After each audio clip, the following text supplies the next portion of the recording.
rápido porque tengo mucho para decir y no mucho tiempo. Espero no que se entienda. Bueno, ¿se ve la pantalla, no? Sí, perfecto. No, genial. Voy a parar mi... Bueno, no paro más. Listo. Bueno, voy a presentar la monografía que escribí en el marco del seminario sobre categorías TAME, tiempo, aspecto, modalidad y eventualidad, dictado por la profesora Brenda Laca en el segundo semestre de 2019. El título es ese que ven ahí, Patrones sistemáticos de variación en la traducción de Present Perfect y Simple Past de inglés a español. El objetivo era justamente analizar cómo se traslada el Present Perfect y el Simple Past de inglés a español específicamente. El corpus utilizado fueron 2 artículos del New York Times, escritos en inglés y traducidos al español por el propio periódico para su edición en esa lengua. A diferencia del perfecto compuesto, cuando hable de perfecto compuesto voy a hablar de la lengua en español y de present perfect de la lengua en inglés, o sea, así se queda claro de qué estoy hablando, ¿no? A diferencia del perfecto compuesto, que es un tiempo típicamente inestable y que incluso en algunas variedades ha evolucionado hacia un pasado perfectivo, el present perfect ha escapado a esta tendencia y está sujeto a una serie de restricciones claramente establecidas. El simple past, por otro lado, puede traducirse a español ya sea como perfecto simple o como pretérito imperfecto. Un tiempo perfectivo el primero, imperfectivo el segundo. Entonces, ¿cómo se trasladan el tiempo y el aspecto gramatical de una lengua a la otra? ¿A bordo de qué naves? ¿Qué pasa cuando se producen modificaciones en ese traslado? ¿Por qué se producen? Mi interés se centraba en identificar la dinámica de esos cambios, reconociendo los patrones sistemáticos de interacción que pudieran surgir de la traducción. Bueno, por temas de tiempo voy a pasar directamente a las conclusiones, pero voy a dar un pequeño marco teórico para ubicarlas. Voy a empezar con el Simple Past. Según afirma Carlotta Smith en The Parameter of Aspect, los puntos de vista perfectivos en inglés tienen un significado sistemático, aunque variable. ¿Por qué sistemático? Porque presentan la totalidad del esquema temporal asociado con cada tipo de situación. ¿Pero por qué variable? Porque mientras el esquema temporal de las constelaciones eventivas incluye los puntos inicial y final, las constelaciones estativas no los incluyen. ¿Qué significa esto? Que mientras las constelaciones eventivas perfectivas, en inglés, ¿no? Estoy hablando en inglés, siempre son cerradas, las estativas perfectivas pueden ser abiertas o cerradas. Es decir, mientras los eventos combinados con simple past, un tiempo perfectivo, se entienden como terminados, ya sea con un final arbitrario o completos con un final natural, las oraciones estativas tienen una interpretación más flexible, ya que como el esquema temporal de los estados no muestra los puntos inicial y final, los estados pueden interpretarse como cerrados o abiertos. En español, en cambio, tiene un pasado perfectivo, el perfecto simple, y un pasado imperfectivo, el pretérito imperfecto. Por tanto, las constelaciones en perfecto simple siempre son cerradas y las constelaciones en pretérito imperfecto siempre son abiertas, ya sean eventivas o estativas. Entonces, ¿cómo se distribuye el simple past entre perfecto simple e imperfecto?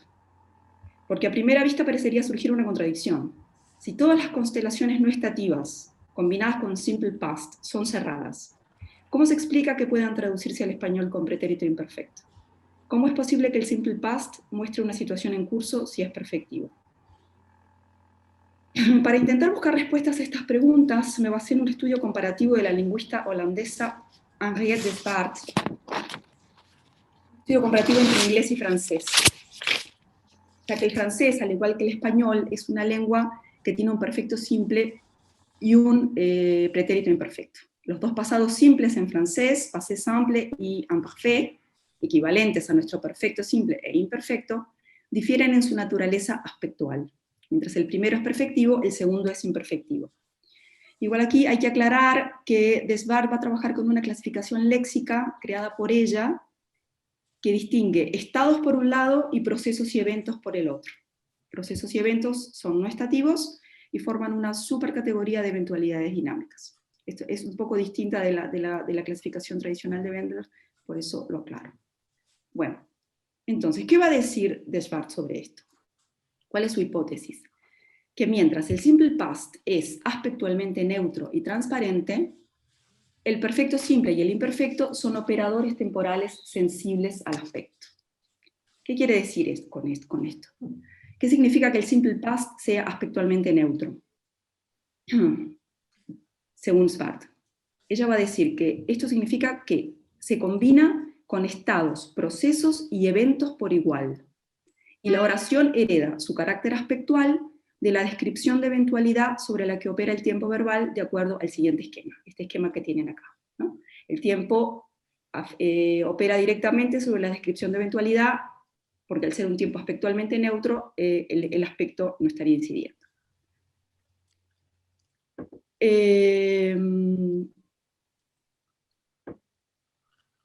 En cambio, el hecho de que perfecto simple e imperfecto sean operadores temporales sensibles al aspecto, para Deshart quiere decir que el perfecto simple describe eventos, mientras que las oraciones en imperfecto describen estados o procesos, sea cual sea la situación subyacente.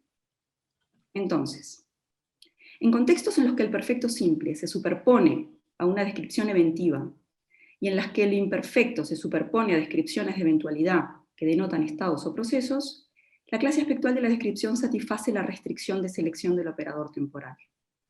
Cuando no se da esta compatibilidad, es decir, cuando el imperfecto se combina con una situación eventiva o cuando el perfecto simple se combina con un estado o con un proceso, tiene lugar un proceso de reinterpretación contextual. Ahora cuando explique la interpretación de los datos va a quedar más clara esta idea.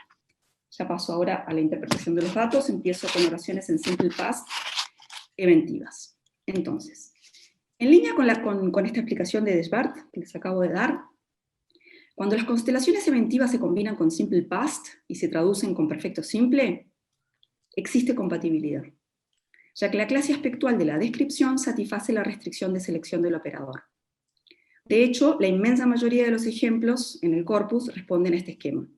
Oraciones eventivas en simple past traducidas con perfecto simple. Ahí vemos los ejemplos, es la opción más sencilla. Bob Weinstein confronted him, lo confrontó. What he described, lo que llamó. Esto no estaría dando ningún problema. Sin embargo, cuando me puse a buscar oraciones eventivas en simple past traducidas con imperfecto, del indicativo no encontré ninguna. Y si bien hay dos constelaciones eventivas en simple past traducidas con imperfecto del subjuntivo, esas dos que ven ahí, hay que tener en cuenta que el imperfecto del subjuntivo no es necesariamente un tiempo imperfectivo. De hecho, en este caso, tanto en inglés como en español, en ambos ejemplos, la interpretación es perfectiva en todos los casos, ¿no? 2 years before, the allegations of sexual harassment and abuse against Harvey Weinstein became public. 2 años antes de que se hicieran públicas. El otro ejemplo es muy similar. The initial article was published el día antes de que se publicara el reportaje. ¿Qué podemos decir de esto? O sea, esta ausencia de oraciones eventivas en simple past, es decir, en primer lugar lo que puedo decir es que la interpretación de las oraciones eventivas en el corpus es perfectiva en todos los casos. Entonces, ¿qué significa que no exista ninguna oración en simple past traducida como imperfecto al español? En principio me permitiría aventurar una conclusión, y es que el inglés opta mayoritariamente por el progressive para describir aspecto imperfectivo en constelaciones eventivas. Esta sería una primera gran conclusión que yo saco a partir del simple past. Esta hipótesis, digamos, habría una lógica distribucional que parecería estar apoyando esta hipótesis, y es que el progressive, a diferencia del imperfecto que está disponible para todos los tipos de situación, solo está disponible para eventos. Pasemos ahora a las oraciones estativas en simple past. Como dije antes, las oraciones estativas en inglés pueden ser abiertas o cerradas. Empecemos con las oraciones estativas cerradas. Las oraciones estativas cerradas en combinación con simple past se traducen al español con perfecto simple, que presenta la situación como implícitamente limitada con un final arbitrario. Ahí vemos los ejemplos, no darían problemas. She struggled with depression, tuvo problemas graves de depresión. He mistakenly saw his brother's problem as sex addiction, afirma que se equivocó al pensar.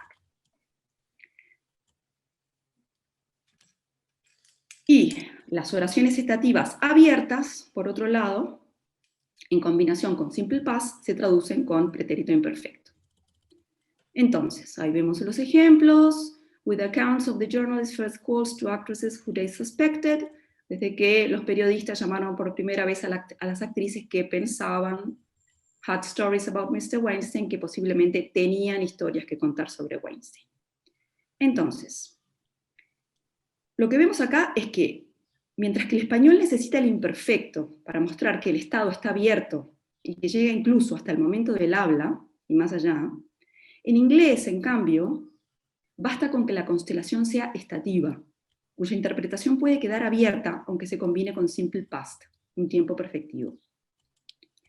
Entonces, si bien los estados en inglés, ya sean abiertos o cerrados, siempre son perfectivos cuando se combinan con simple past, siempre según Smith, los estados abiertos combinados con simple past se comportan en realidad como imperfectivos. De ahí que la noción de perfectividad en inglés en oraciones estativas quede bastante desdibujada, al perder la perfectividad su característica más saliente, la delimitación.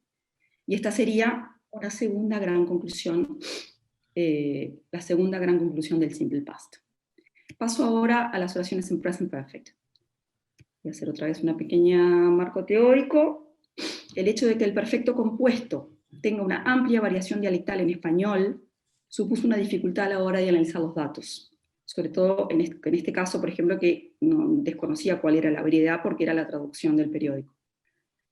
Pero en definitiva lo que cabía preguntarse era si el perfecto compuesto responde al esquema de Reichenbach para este tiempo verbal, lo que ven ahí, el tiempo de referencia coincide con el momento del habla y ambos son posteriores al momento del evento, o si responde al esquema de perfecto simple.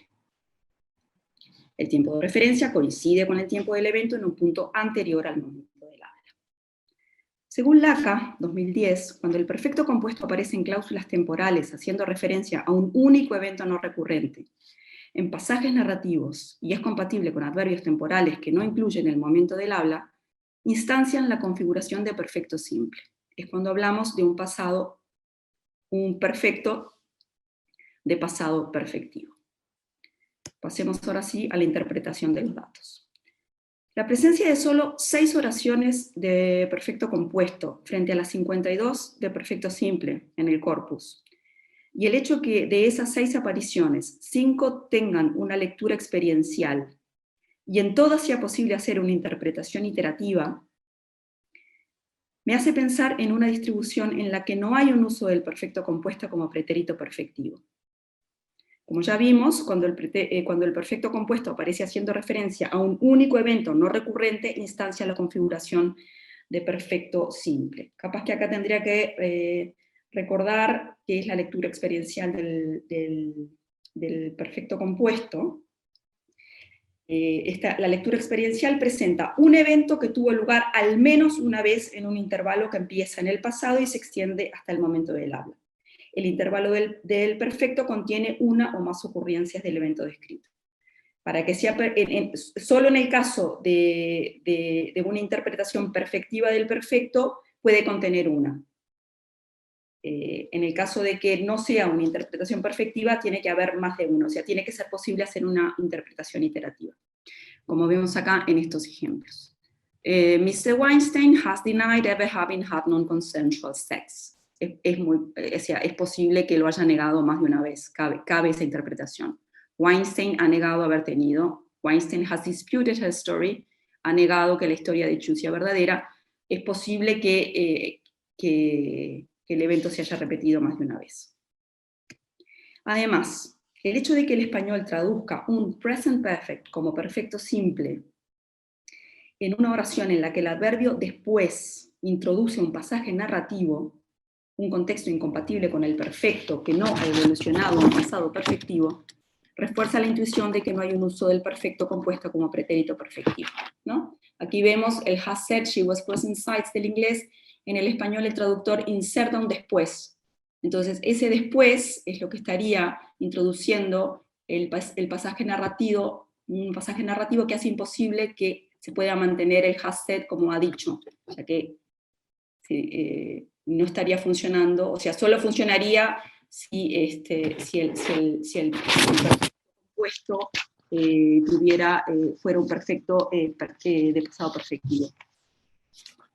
En resumen, es indudable que la variación dialectal del perfecto compuesto supone un escollo importante cuando se desconoce la variación dialectal en cuestión, como en este caso.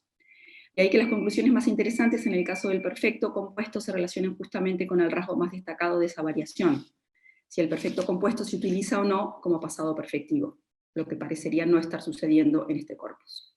En cuanto al perfecto simple, la primera conclusión se relaciona directamente con una de las motivaciones que me llevaron a hacer esta monografía. El hecho de que sea a nivel del aspecto gramatical donde surgen las mayores variaciones entre lenguas.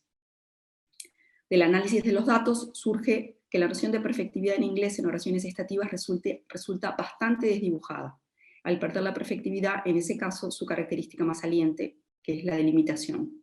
La segunda conclusión, que más que una conclusión es una hipótesis para futuros estudios, es que cuando el inglés quiere describir un pretérito imperfectivo en combinación con constelaciones eventivas, opta mayoritariamente por el progresivo. Y eso sería todo. Muchas gracias.